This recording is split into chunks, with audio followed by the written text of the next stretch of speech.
تین اشخاص کی وہ کتنی ہی فریاد کرے ان کی فریاد سنتا ہی نہیں۔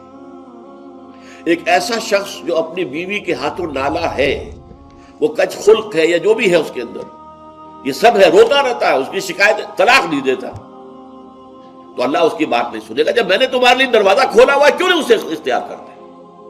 اللہ تعالیٰ جو ہے اس کے لیے بھی ہو سکتا ہے بہتر شکل پیدا کر دے، تمہارے بعد اللہ اسے کوئی بہتر شوہر جو اس کے ساتھ موافقت رکھنے والا ہوا، اللہ اسے عطا کر دے، تمہیں بھی عطا کر دے۔ اسی طریقے سے ایک شخص ہے جو قرض دیتا ہے، نہ تحریر لیتا ہے، نہ جو ہے اس کے اوپر گواہی کرتا ہے، بعد میں روتا ہے۔ جب اللہ نے حکم دیا ہوا بھائی قرض دو تو اس کے اوپر جو ہے تم گواہی کرو، تحریر کرو۔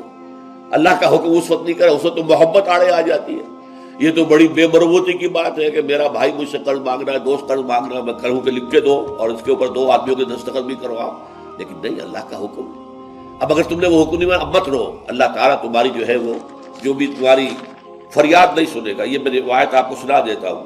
وقد روا شعبۃ عن فراس من الشعبی عن ابی بردہ عن ابی موسیٰ قال ثلاثۃ یدعون اللہ فلا یستجیب لهم۔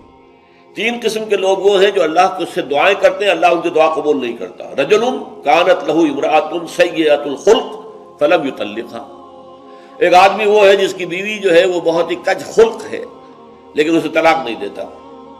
ورجل آتى مالہ سفیا وقد قال اللہ تعالی لا تؤتوا السفہاء اموالکم۔ اور ایک ایسا انسان جو کہ کسی نادان ناسمجھ کے حوالے اپنا مال کر دیتا ہے، جبکہ اللہ تعالیٰ کا حکم ہے کہ ناسمجھ لوگوں کے حوالے اپنے مال نہ کرو۔